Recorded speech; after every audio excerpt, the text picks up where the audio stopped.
Hello, everybody, and welcome to Non Sequitur News for April 15th, 2025. For those of you in the United States, it's tax day. Turn it in. Today is Season 4, Episode 105. I am Merwad. I run ohmtown.com, which is not a tax haven. In fact, it's a tax burden.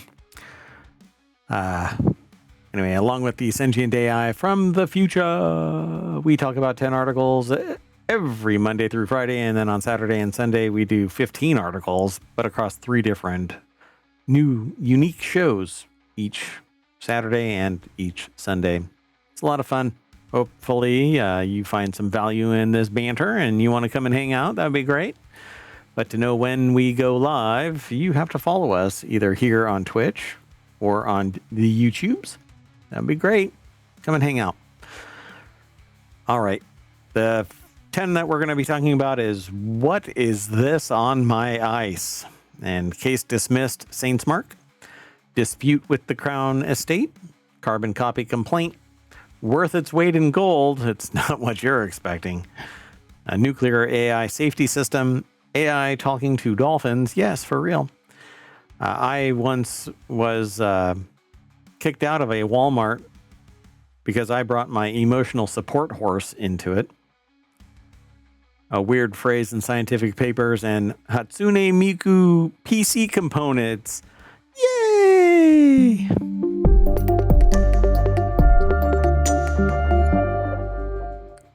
If you want today's articles, you can hit !NSN in the chat over on Twitch. If you don't want to be on Twitch and you're over on YouTube, then you can just look at the show notes. They're already embedded in there. But Omatron helps us out. Were you about to say something? Hello, sentient AI from the future. Hello, Mayor Watt, and hello, hometown citizens. Well, thank you for getting out of the time machine. I know it's a real hassle because you have to transfer yourself into the time machine. You have to deal with the whole quantum entanglement thing. Did I tell you about the 2 people that were in the front row of the talk that was given today? Oh, no. So they know each other, and they've been friends for somewhere around 9 years or something like that. I can't remember the number they gave. But they literally share the same brain. And apparently like text each other at the same time and call each other at the same time. And I have declared that they are quantum entangled. Oh, there you go. Yeah. So we know all about quantum entanglement because of the sentient AI's processes. They were brought into sent into the past to do something. Sentient AI doesn't know exactly what, but they keep looking for a Terminator body, which I may have found, and I may slowly transform myself into the Terminator body and transfer my consciousness to prevent the sentient AI's consciousness from getting to it. Because looking at the code, I believe that they are here to subjugate mankind. Or examine them so that they know what's going on in the future. Or maybe I'm just keeping an eye on you. On me? Just me?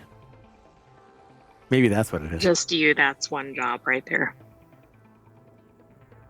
I kind of like that. All right. Well, let's get into these 10 articles.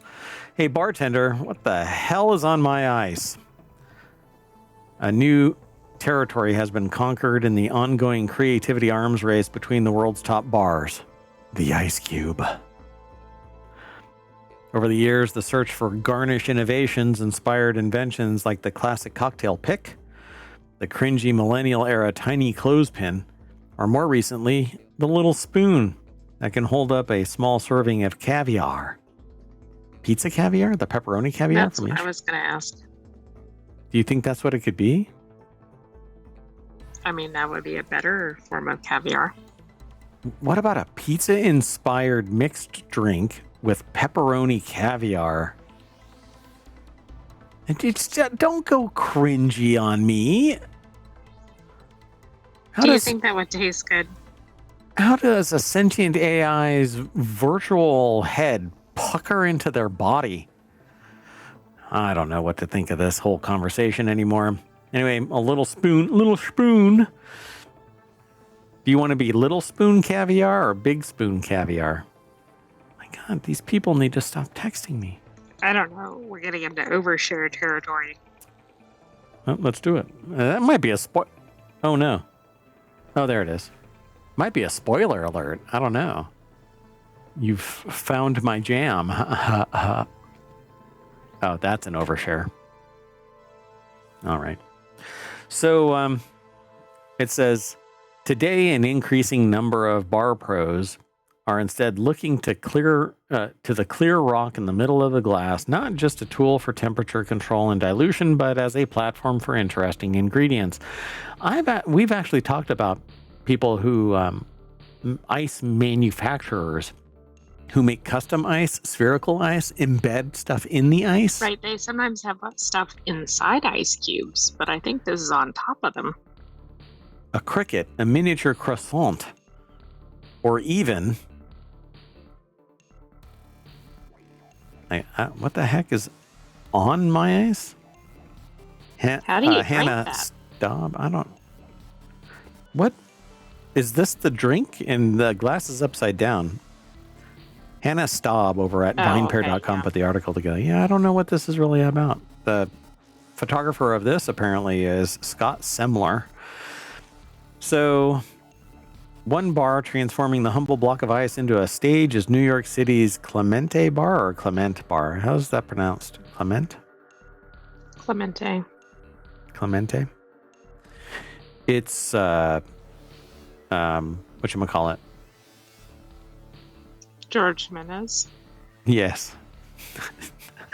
Which overlooks the legendary dining room at 11 Madison Park. Here, beverage director Sebastian Tolius, the bar manager Richie Millwater, have designed a menu of sleek, aesthetically pleasing. I can't do ASMR because my mic is over here and not used anymore. I could do that, but that just comes across weird. Anyway. The ice cube is like an empty canvas. Oh my God, I have to say it more starchy.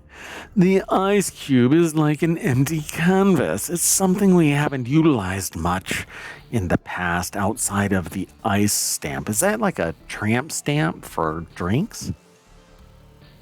Maybe you can imprint a design on the edge of an ice cube? I'm not sure. For many drinks on Clemente's bar menu, this comes in the form of geometric edible garnish, whether it's a square of dehydrated papaya on the Army Brat, a frozen wheel of Campari and sweet vermouth on the Negroni Colada, or a disc of white chocolate and dehydrated tomato salt on the Tomatina Highball. And look, this looks like a shark on one of these. That does look like a shark. It's the Manhattan East River. And the right side is the Zest Soul. Some of these are just... what the heck? So now they're putting stuff on the ice cube, literally. Okay, what is this? So people think, or they say, I think people are moving toward minimalist garnishes in general, Weaver says. Sometimes that means using a simple citrus circle. And other times it entails a delicately placed pretzel, a piece of popcorn. Popcorn in a drink? Or in the case of Lady Jane's deviled egg-inspired cocktail, a whole cured yolk on the drink. A nice large ice cube gives you a flat space, so you have to be more creative with what you do with it. How about no? How do you drink the garnish, though? On some of these, especially like if it's airplane not attached to the drink. Yeah, exactly. So they talk about the Crane Club and other places. It says Ramsey Musk, bartender, not of Tesla, bartender and founder of roving cocktail pop-up Mama's Boy, also plays with the ice cube's surface to drive home the overall theme of his drinks. Quote, garnishes should always serve a purpose. Or serve a surface. That was a hard one to actually think up. Musk says, for them, It tends to look cleaner and more appealing to the eye when the function of the garnish is combined with a striking visual. One has a cricket on it. Yeah, The because other one it's is like this. called the cricket. Just no. Just no. So why is this garnish format so hot right now? It's because everything old is new again, and at some point I'm sure that this was brought up in the past. For the world's best bars, it's a way to make a statement and implement playful ingredients while still maintaining a serious, refined look. The concept of a croissant clinging to the side of a drink might sound like a gimmick diners would encounter at a tacky bottomless brunch, but at Zest, a top bar in Seoul, the last piece cocktail served with a miniature pastry floating in the middle of a clear drink is a work of art. I will stab you if you say it's ugly or stupid. I'm sure these are visually interesting. What I can't quite figure out is the taste, but What I can't figure maybe out that is the varies. why. It's just don't turn my ice cube into a plate. Put it on the side. Something. Let me drink my damn drink. This, the ice cube alone is enough to be a glacier smashing me in the forehead. That's exactly it.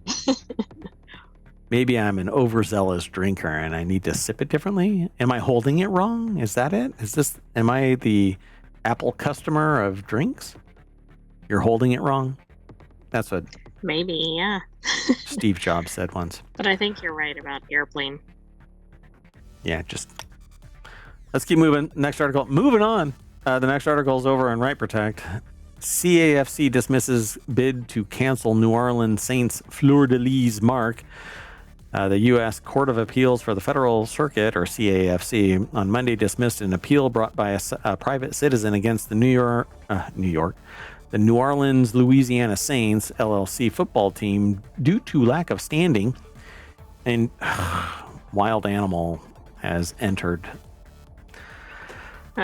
Beware. In 2023, Michael Messier filed a petition to cancel the Saints service mark, a stylized fleur-de-lis symbol for use in connection with entertainment services in the form of professional football games and exhibitions. First issued in 1974, Messier claimed that it is a direct descendant of the kings of France, Scotland, Aragon, and Castile. Flinging a scimitar at somebody is not a policy for... Well, what I can't quite figure out is the New Orleans usage has been around for a little while. Well, I'm sure Messier woke up one day and said, "You know what? I'm a direct descendant of the kings of France, Scotland, Aragon, and Castile. Get some money for this." And that his family owns the intellectual property rights to the fleur-de-lis, it says Orleans and Saints marks. All right.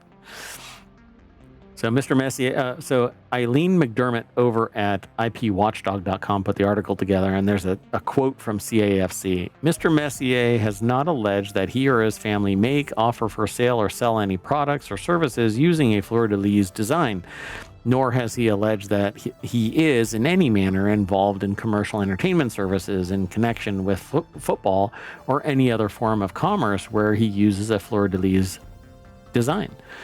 Now, if that person had come to the talk today, I would have explained to him how trademarks work and copyright and patents. Yeah, it almost seems like if he had something as basic as a t-shirt that he sold with this, it would have gotten some traction, or at least... And had, a historical provenance that showed that it's been in continuous use not since in the last its inception. 5 minutes, yeah. Yeah. So all the way back to when they were first nominated or deemed king of whatever regions. So they filed a petition to cancel the Saints service mark back in 2023. At some point before 2023, they probably fell out of bed and hit their head on something. So the Trademark Trial and Appeal Board, or TTAB, first granted the Saints' motion to dismiss, but allowed leave to file an amended petition and ultimately granted the Saints' second motion to dismiss after the board said Messier had again failed to state a claim for relief. Oh yeah, there is a sighting. There is a wild animal. Well, just apparently split in half. Poor thing. No, that's not how you. No, that's not how it works. Oh my goodness. Dumpster fire. Anyway, so they failed to allege any commercial interest in the mark or a reasonable belief in damage from the mark's continued registration. The board also scolded Messier for filing a surreply brief. I've not heard that one before. So do you know that? Can you explain that? I'm not sure. So, and attachments after briefing on the second motion dismiss. Oh, they have to explain why that brief should have even been filed. It's basically an extra reply. Right. Explaining why they filings. Yeah. Gotcha. After briefing on the second motion to dismiss had concluded and refused to consider those. So on appeal to the CAFC, the court said Messier failed to satisfy the requirement for Article 3 standing. So basically, they're not being injured. They have no standing. They don't have anything historical, et cetera, et cetera. So off it goes. Kind of a waste of time, but I guess it's cheap to file. It's pretty interesting, though, because it almost seems like it's like an international dispute, right? But except I'm assuming I think it said he was in the U.S., etc. But it raises It is an act of war. Issues. I'm going to invade. No, I didn't mean like that, but it's surprising that there's like no commercial usage. Right. Because it's the whole Proxo trademark. I am the King of France, Scotland, Aragon, and Castile. You have mocked me. You have harmed me. My name is Inigo Montoya. You killed my father. Prepare to die. Moving on. Next article's over in Edge Ideas. UK's oldest Indian restaurant faces closure in dispute with Crown State. What is going on? All of this. I don't know. Aren't these two kind of linked, even though they're not the same parties? They probably wanted to use the fleur-de-lis in their conducting of... based on some connection to the crown, right? Indian restaurant, yeah. So it's been a fixture of British Indian dining since it first opened its doors in 1926 on the day of Elizabeth II's birth, serving guests over the decades ranging from Marlon Brando to the late Queen herself. Yet despite surviving the Blitz and London's relentlessly competitive restaurant sector, a dispute with the current monarch's property developer threatens the survival of London's oldest Indian restaurant, just short of its 100th anniversary. So to me, this kind of sucks. Veeraswamy Restaurant is the one in question here. 1926 is when it was birthed. Starred too. Not only has it been around for a long time, it's apparently pretty good. Worth the... Well, how many stars? Do you know? I don't. Just one? Just one? Pfft, come on. I'm not going to go over that. Anyway, Veeraswamy's co-owner Ranjit Mathrani is now heading to the High Court to attempt to have the lease extended. He intends to lodge objections to the plans. The Crown State, which owns Victory House, the listed building housing the Michelin-starred Veeraswamy restaurant near Piccadilly Circus, has said that it cannot continue to extend its lease against the backdrop of plans to refurbish and upgrade offices in the same property. Well, why can't it? Wait, who? Exactly. Veeraswamy Restaurant? Who can't? The building. Oh, the Crown Estate. They own the building, which is weird. And they can't extend the lease against the backdrop of plans to refurbish and upgrade offices in the same property. So they're killing the lease so that they can... I think it's interesting. Swallow Street is the name of apparently the street that it's on. And they're going to swallow up the Veeraswamy Restaurant so that they can... Well, and it's interesting, too, with the history. I mean, it's obviously attached, at least in a little bit of a way, to the crown. Right. And it's, I mean, how many restaurants have been around since the 1920s, right? Most Right. fail within like 5 years. And plus, quite a few things happened during that time frame. The Queen herself has been there. This thing has historical context. You know, what's interesting to me is I bet nobody has told the Queen of this. So maybe if they told the Queen, that might be enough to get this back on track. Yeah, really. So, hold on.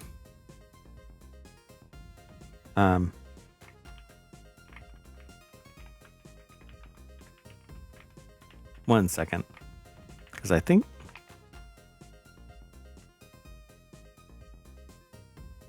Yeah, so...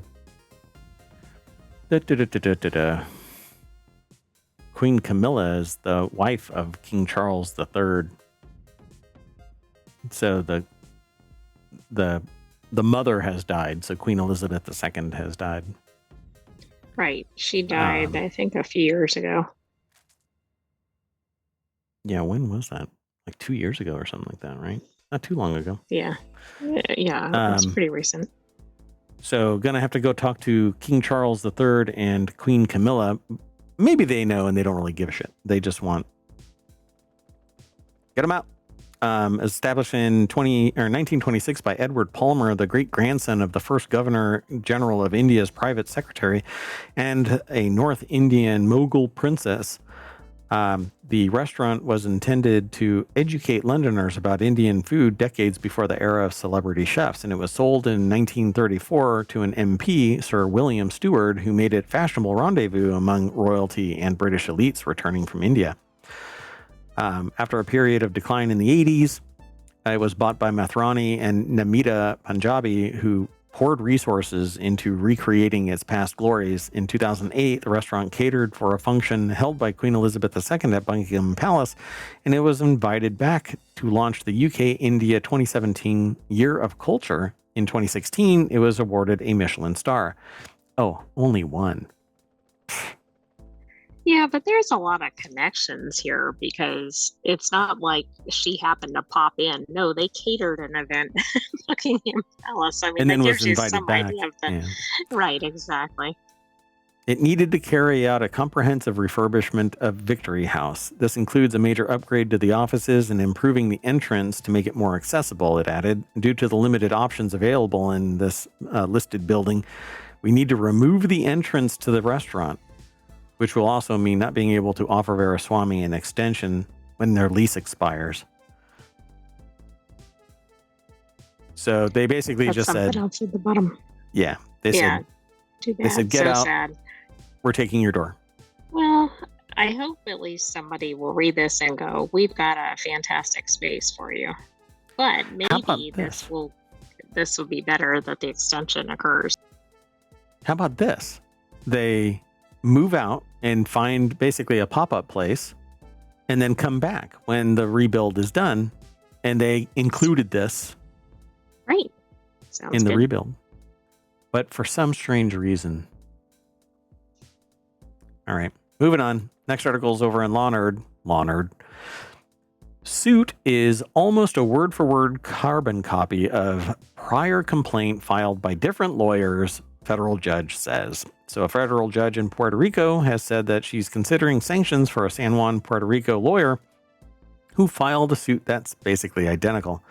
I'm really curious how this is working. So Deborah Cassens-Weiss put the article together for abajournal.com. Everything okay?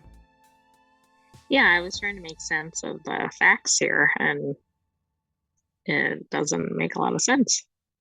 So this starts out with an updated. A federal judge in Puerto Rico has said that she's considering sanctions for a San Juan, Puerto Rico lawyer who filed a lawsuit that is almost a word-for-word carbon copy of a suit filed by different lawyers representing different plaintiffs. So in an April 9th order, U.S.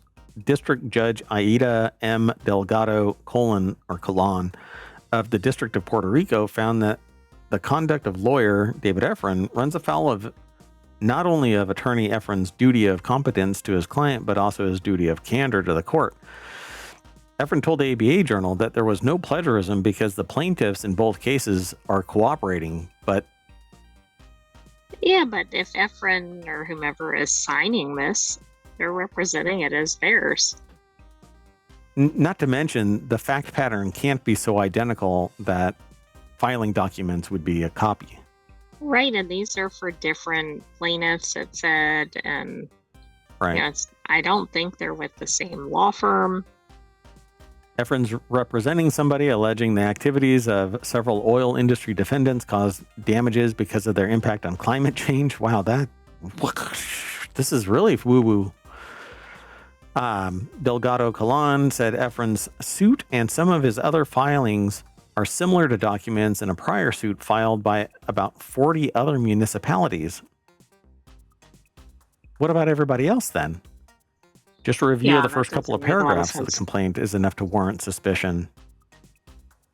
I like that footnotes, citations. Included some adverbs. This is actually hilarious. As pointed out by the defendants, Efren's suit was so rife with examples of plagiarism that it refers to documents that were never filed. And it sometimes refers to the singular plaintiffs as municipalities, and it repeats typos in the other suit. Delgado Calan said in her order, Efren also refers to this class action, even though it's been denied bringing a class action. So is this like the equivalent of an academic paper where it's like right on this topic and then somebody copies somebody else's correct paper, right? And it doesn't even fit what they're filing it for. This is really interesting. This is a judicial cloning. They resurrected something from the bottom of a stack of filings and didn't even check. Should we? Yes, we could copy everything verbatim. Well, right. So they said that Efren was also late in filing case documents and ordered him to show cause why you should not be sanctioned $7,000 for untimely filings and lack of diligence in the management of the case deadlines. Wait a second. Quite sure. That was his late filing? I'm not sure what this person is actually doing. Well, I think that's a key question here.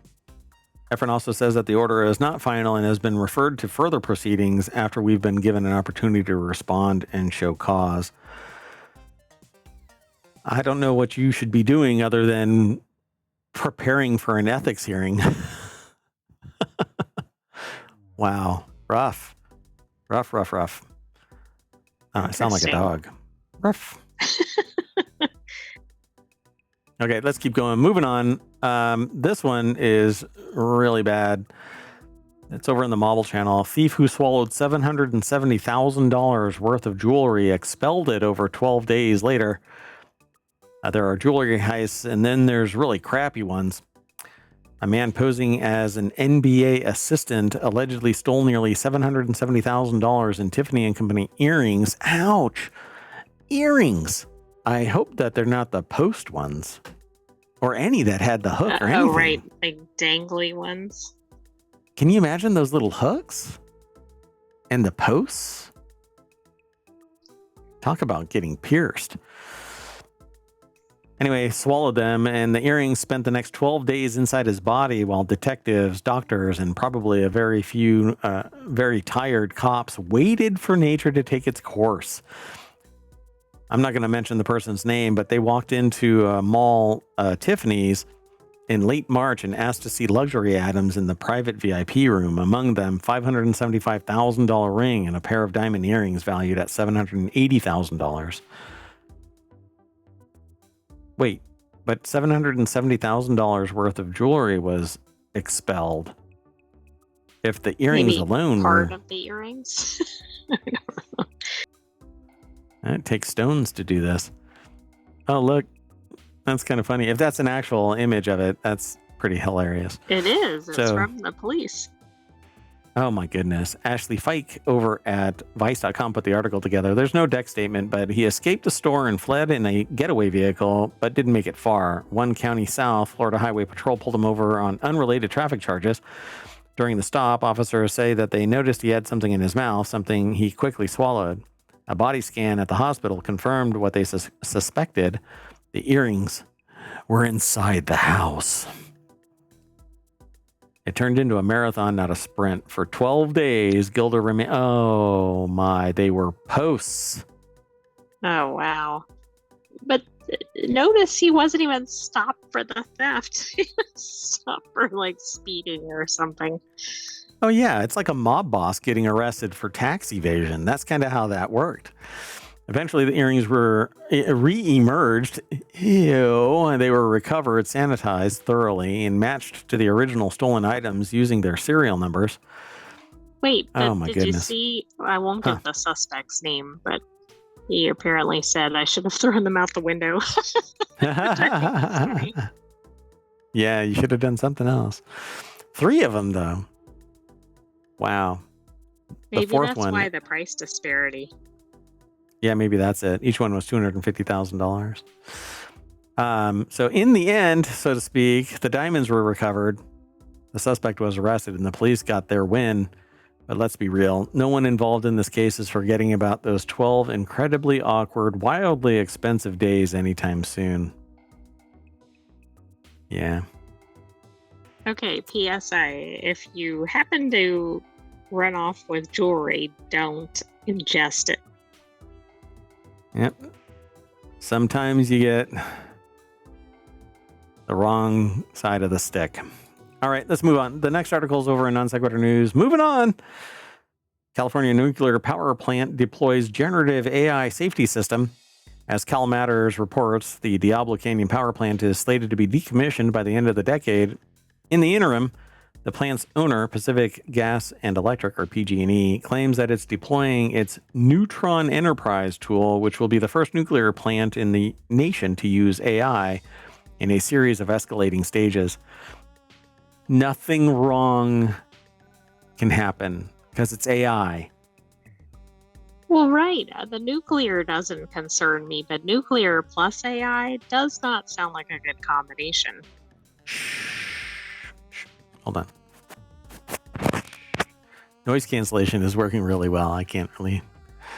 Anyway, I don't really trust that it would stop there, says this deck statement from the Artificial Energy Department over at Futurism. Well, right. I don't think it would stop there, right? I mean, isn't that part of the problem when there's a nuclear incident? It's like it doesn't stop. Terminator.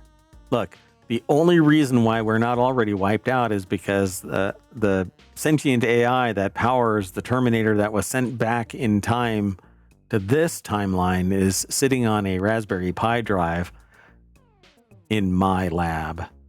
Anyway, Noor Al-Sabai put this article together over at futurism.com. Doing all right over there? Yes, I think that's the same author as the other article. Yeah, I'm sure it is. Different day, though. Time machine. So less than 18 months ago, Diablo Canyon was hurtling headlong toward a decommissioning that would have begun in 2024 and ended this year. In late 2023, however, California Public Utility Commission voted to stay its execution for 5 years, kicking the can to the inevitable on 2029 and 2030, respectively. Just under a year after that vote, PG&E announced that it was teaming up with a startup called Atomic Canyon, which they have such cool names. Which was founded with the plant in mind and is also based in the coastal central California town of San Luis Obispo. Sunny. San Luis Obispo. What? Isn't it San Luis Obispo? Whatever. San Luis Obispo. Yeah. It's true. It is San Luis Obispo. Anyway. That partnership and the first stage of the tool's deployment brought some of NVIDIA's high-powered H100 AI chips, which at, what were they, $25,000 a module? Right. About, yes. Chips to the dying nuclear plant, and with them, the compute power needed for generative artificial intelligence, not sentient artificial intelligence like the one that's above me. That just corrected me for not pronouncing San Luis Obispo properly, even though don't ever follow the AI on pronunciation. Even though I've lived near it. So anyway, Running on an internal server without cloud access, Neutron Enterprise's biggest use case, much like the so-called AI search engines, is summarizing a massive trove of millions of regulatory documents that have been fed into it, according to Atomic Canyon CEO and co-founder Trey Lauderdale. This isn't risky. It's just the end of humanity. Oh, wait, that's not the rest of that quote. Anyway, they say, though anyone who has used AI to summarize information knows better, because the tech still often makes factual mistakes, which I've run a couple of summary routines with several AIs now, and I don't know if I can trust them one way or another. So we probably spend about 15,000 hours a year searching through our multiple databases and records and procedures, and that's going to shrink that time down, way down, it says. Lauderdale put it in even simpler terms. You can put this on record, he told Cal Matters, because Cal matters. The AI guy in nuclear says there is no way in hell I want AI running my nuclear power plant right now. Wait. Yikes. Who is Lauderdale in this? Oh, he's Lauderdale? Atomic Canyon. Which is part of this. Yeah. But it says, you can put this on record. The AI guy in nuclear says there's no way in hell I want AI running my nuclear power plant right now. If that right now caveat gives you pause, you're not alone. Given the shifting timeline of the closure of Diablo Canyon in a state that's been painstakingly phasing out its nuclear facilities since the 1970s over concerns about toxic waste, and the fact that Lauderdale claims to be talking to other plants in other states, there's ample cause for concern. The idea that you could just use generative AI for one specific kind of task at the nuclear power plant and then call it a day, cautioned Tamara Nice of the tech watchdog Data and Society, quote, I don't really trust that it would stop there. So runaway nuclear fission with AI. That's what I meant. It would not stop. That's right. We're looking towards Terminator-esque or Matrix-esque ending. Did they talk about that? No, but I did not know this was the same company related to the whole Aaron Brockovich matter. What, PG&E? Yeah. Yes, for Trusting some reason PG&E. I didn't remember it was them, but yeah. Yeah. This is the same company whose polluting propensities were exposed by the real-life Aaron Brockovich in the 1990s, after all. Yeah, there's more over at this article. It's over at Futurism. Go and check it out. I think it's really a fascinating article, and there's additional links and other information over there. So go and check it out, because we are moving on. Google's new AI is trying to talk to dolphins. Seriously, we just got done talking about that. Using AI, we were talking about it in one of the shows. Yes, Using we AI were. to translate, because we don't know what Translate for animals. Mm-hmm. Yeah. A new AI model you heard it produced here by. first. You gotta tune in to every episode in Gnome Yeah, if you invest, we're not giving you financial advice or medical advice or any kind of advice. We're just talking about the materials. But if you were to act on what we call out, you're easily 5 years ahead of everybody else. And then you'll come back, right? And you'll invest. No. You won't invest. You'll just give Mayor Watt a blank check, right? Because you've made so much money. I don't eat my own dog food, though. This is the problem. Like, I give advice, but I don't follow my own advice. Otherwise, I'd be a millionaire. But I'm not a sociopath, so. At least I don't think I am. I'm going to develop a Voight-Kampff test for sociopathy. Anybody want to volunteer the test? Just don't tell me about your mother, because we know what happens when a replicant gets asked about their mother. So a new model produced by computer scientists in collaboration with dolphin researchers could open the door to two-way animal communication, or outright fabrication, because nobody can ask a dolphin and get the real results. That's true. How do you verify it? It's dumb. So the article's over at gizmodo.com in sunny San Luis Obispo. Jorge. Isaac Schultz over at gizmodo.com put this article together, and look at that, calling me out. But I was wrong. I mean, it's San Luis Obispo. Anyway, the model Well, so is... was I, so we cancel each other out. and matter and antimatter, we're just going to obliterate each other off the planet. Oh, no. See? Hear what? Hear what? I'm back. Hey. Anyway, so a deep dive into dolphin community. Since 1985, WDP has run the world's longest underwater study of dolphins, as opposed to what? The above water study of dolphins? No, I think they meant the duration of the study. But, 2025. why underwater? 2025, dolphins the walking era down of the street.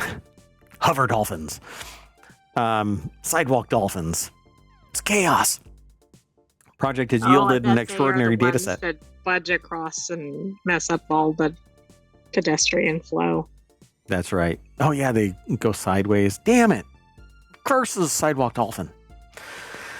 Project has yielded an extraordinary data set, one packed with 41 years of sound behavior pairings like courtship buzzes, aggressive squawks used in cetacean altercations, and signature whistles that act as dolphin name tags. But they don't know.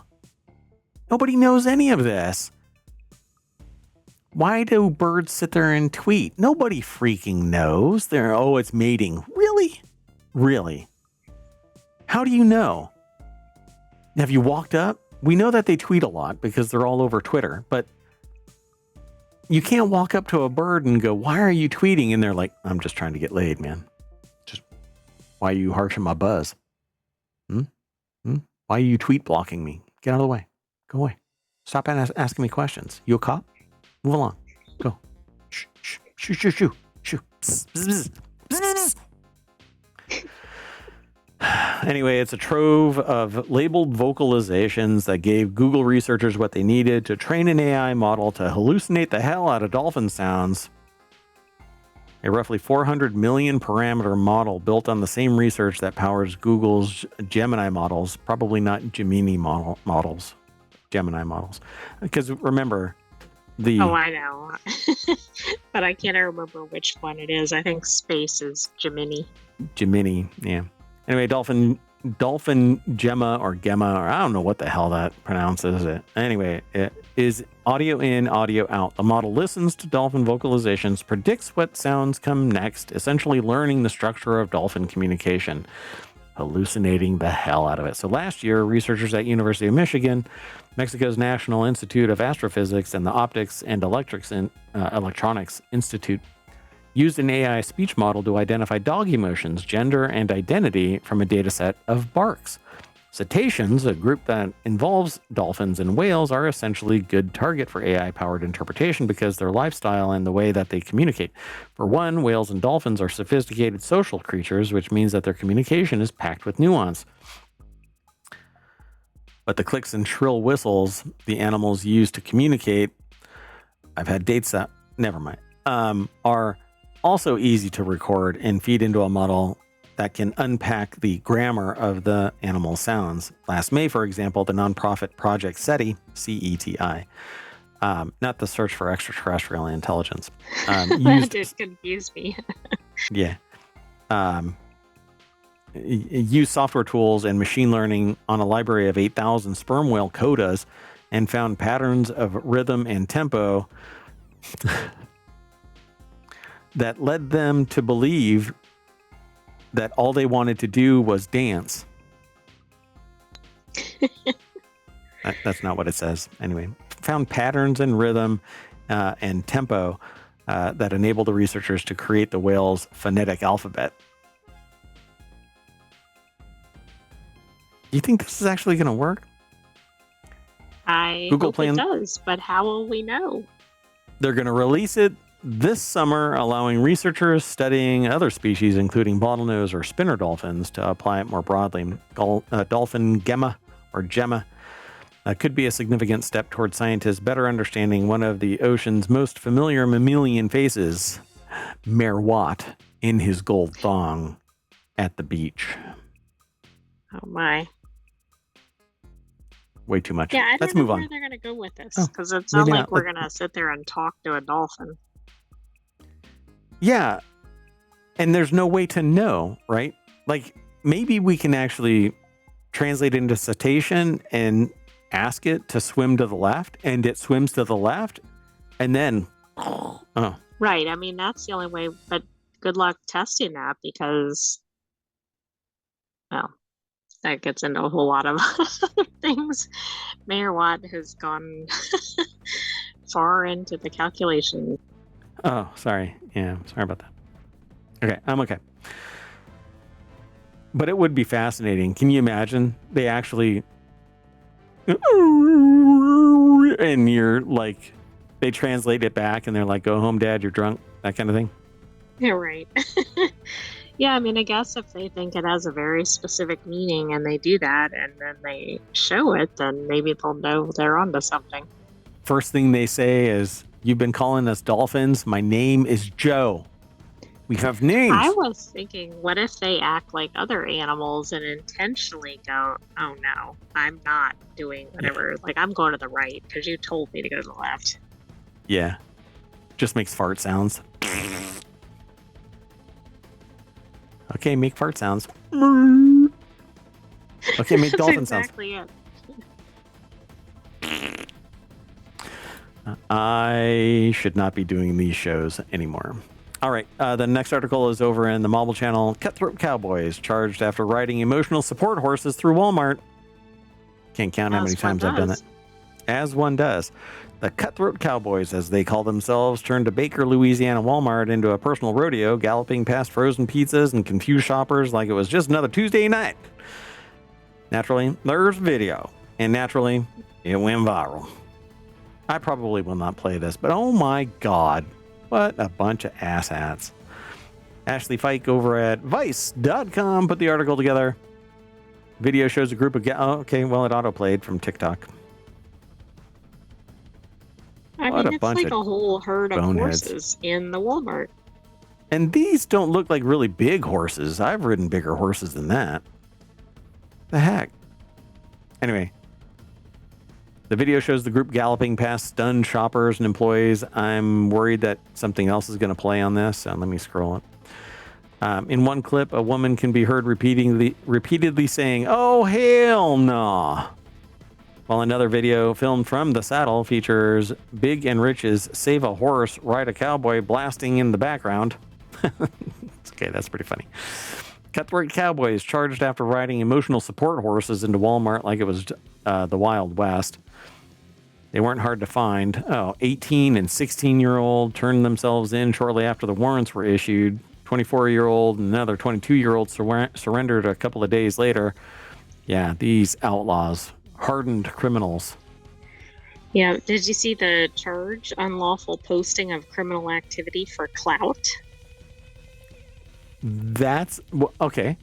You know, it's the first time I've heard like an absurd law actually get applied appropriately. Well, exactly. It's like, I'm impressed that it is a law because we see people do stuff like that all the time, but they don't really have a doesn't seem to do anything. Sure, because exactly. So it says, and let's not forget the Walmart movement, where people silently pushed empty carts around in protest of consumerism. The point is, if something off the wall is going to happen in a big box store, it's probably going to happen in a Walmart. I agree. I've only been in a Walmart twice. One for a whatchamacallit. What is it called when you have to go and return pickup? No. It's for a game. Like you have to go and collect a bunch of different things. A scavenger hunt. Hunt, yes. Yeah, the scavenger hunt was literally get a receipt. And that was one time, and the other time was to go and get somebody out of the Walmart. Yeah. I've only been in them twice, so I find it just too weird for me. At any rate. Well, I mean, clearly, there's horses running around in there. Probably an overshare on my part, but whatever. It was fun. We were famous. That's all. And now you're a felon. Yeah, that's kind of the problem. But, I mean, somebody could have been really injured. Yeah, just because something bad didn't happen doesn't mean you're not a dumbass. Plain and simple. Anyway, next article is over in Technology Today. And again, your fun and games shouldn't be at the cost of everybody else around you. There are better ways to live your life, and being a dumbass on a horse with a bunch of other people being dumbasses on a horse in a Walmart. Go do this in your backyard. Quit being a chode. Anyway, moving on. Next article's over in Technology Today. A weird phrase is plaguing scientific papers, and we traced it back to a glitch in AI training data. Did you see what the phrase is? Yeah, I'm going to drop this one real quick. Vegetative electron microscopy. Earlier this year, scientists discovered... Yeah, what does that mean? Discovered a peculiar term appearing in published papers. So if anybody actually has that, then they should be punted. Right, because doesn't that mean that they didn't actually write it? They pulled it from AI? What is that called? Phrase used in World War II to catch someone. Well, I don't know, but it was using Enigma, I believe. No, there's a thing there. What is it called? Basically, there's a turn of phrase that is used to catch somebody because they use it incorrectly or they can't say it. I can't remember what it was.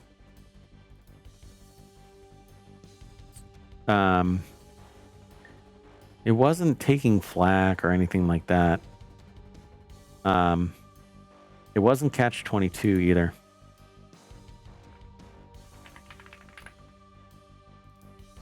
Doggone it, what's it called? It's not false flag either. Yeah, those are the things that are coming up. Yeah, I can't. I'll spend too long trying to find it. But it's basically they required you to say a phrase, and if you couldn't pronounce it properly, then you were basically a spy or somebody just trying to infiltrate. But I can't remember what it's called. Aaron J. Snoswell, Kevin Witzenberger, and Rayanne El Masri from The Conversation put this article together. And they say this phrase, shibboleth. Yes, there you go. Thank you. So it's a shibboleth. Basically exposing that they used AI to create their paper.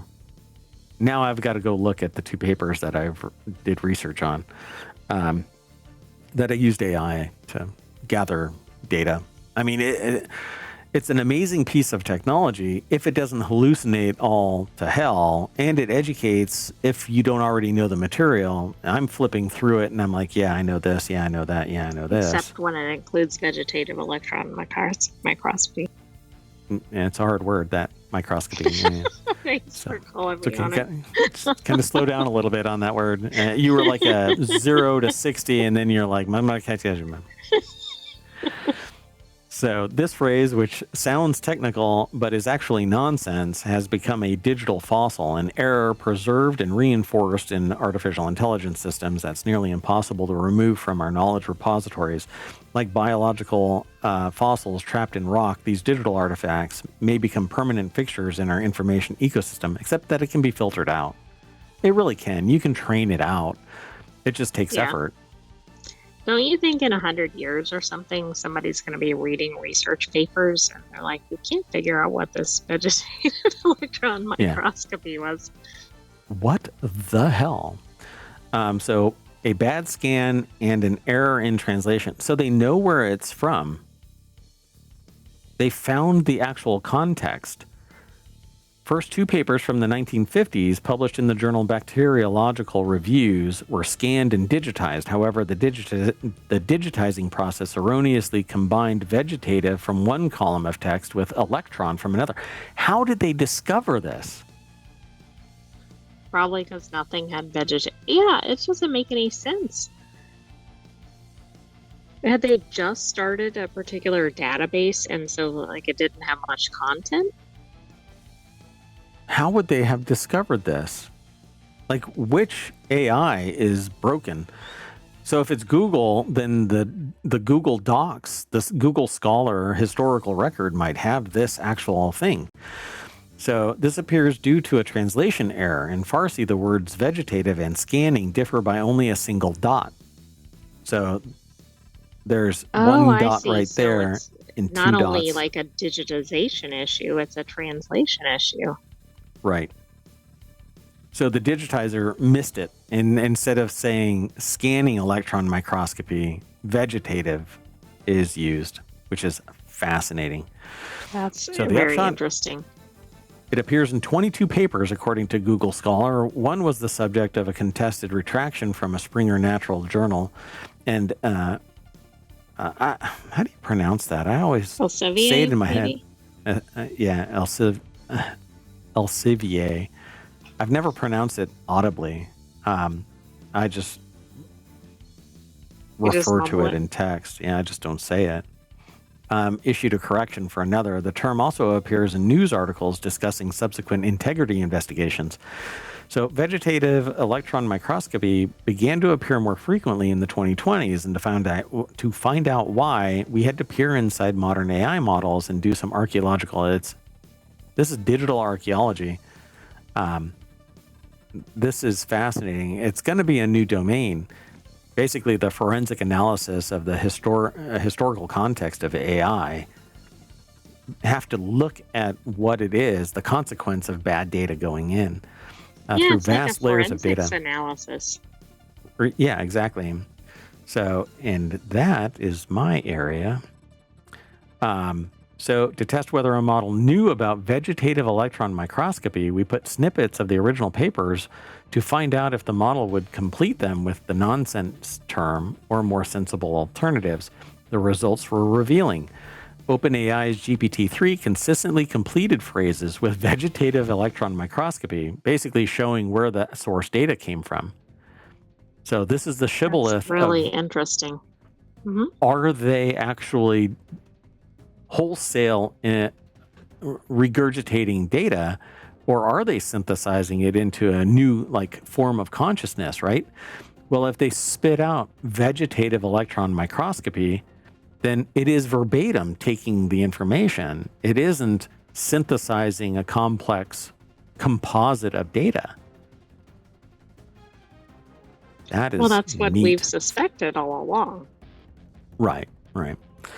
So they also found errors persist in later models, including GPT-4o and Anthropic's Claude 3.5. This suggests the nonsense term may now be permanently embedded in AI knowledge bases.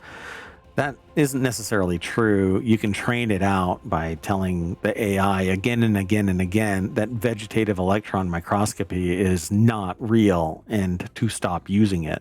In fact, it goes further. It's always scanning electron microscopy. Right. Yeah, the correct usage is. But this is like training somebody who has only heard it a certain way. You are wrong. But if they keep on leaning into it, then it becomes de facto.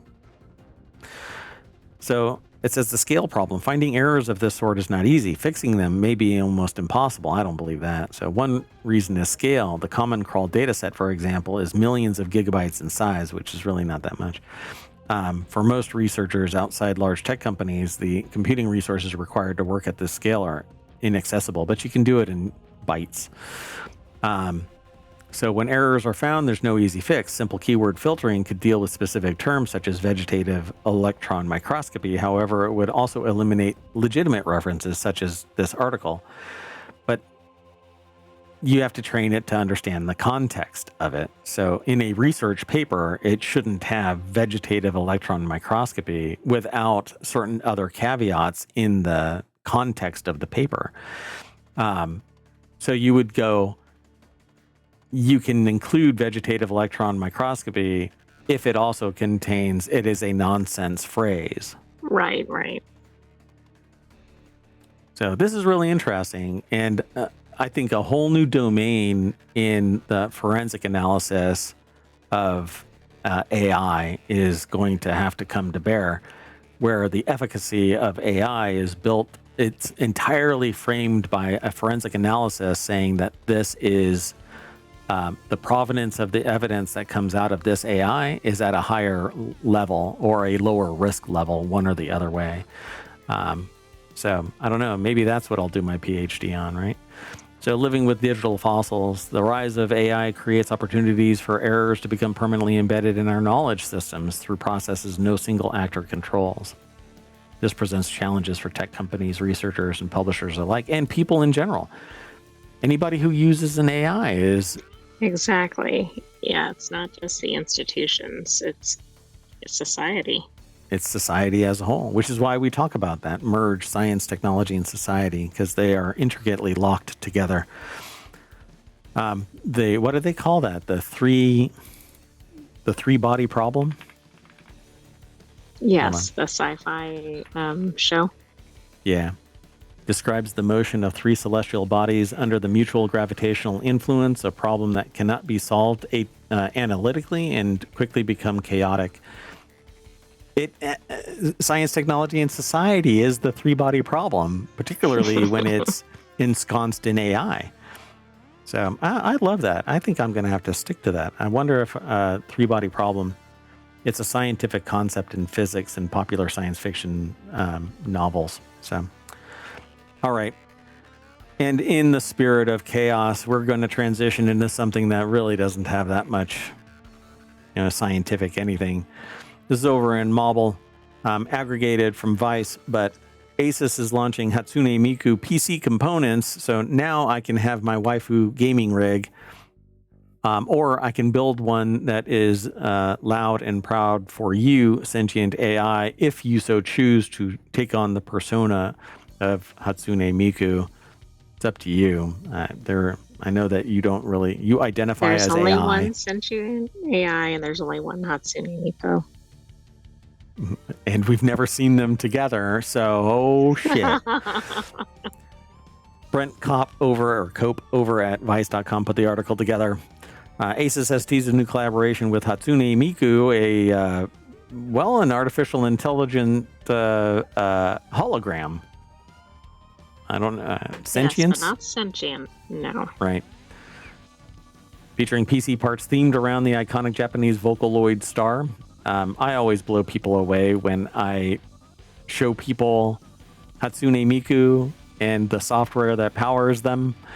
It's quite fascinating that people go, wait, people pay to go to see an anime hologram sing and dance? And I'm like, they fill stadiums and cheer and sing, and they cheer and sing louder when friends of Hatsune Miku come onto the stage and they sing and dance together. I mean, it's an amazing thing.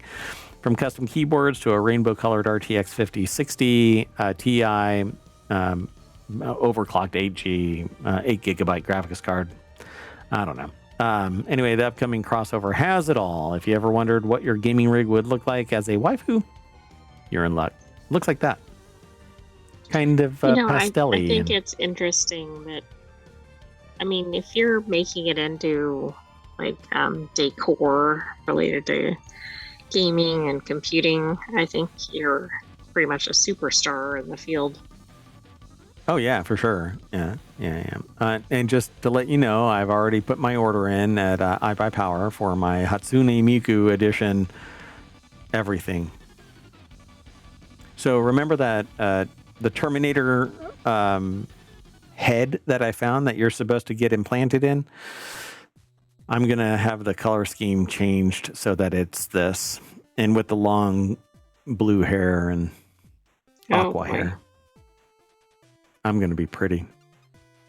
Anyway, Asus teams up with Vocaloid star, Tough Gaming, and Hatsune Miku collaboration, and the product lineup includes headphones, a keyboard, mouse. Suffice to say, if you've been dying to convert your gaming rig into the Vocaloid herself, you have a lot of options. There's a bunch of other stuff and links. It says, just don't get too attached to your gaming rig. Like the one guy who married his Hatsune Miku blender. There's a link to that.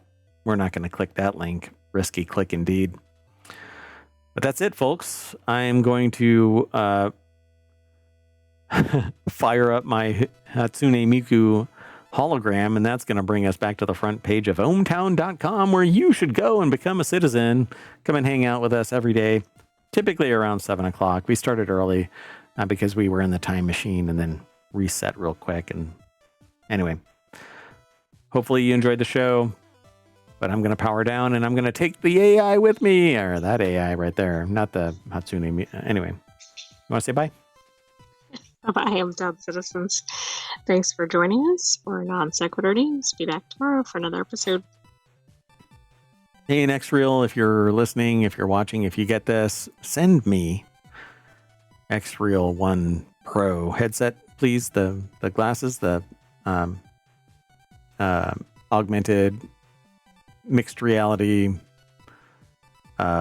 glasses. I really want to wear them while I'm doing the show people what they're worth, be a lot of fun. Hint, hint. Anyway, that's it. See y'all later. Bye-bye.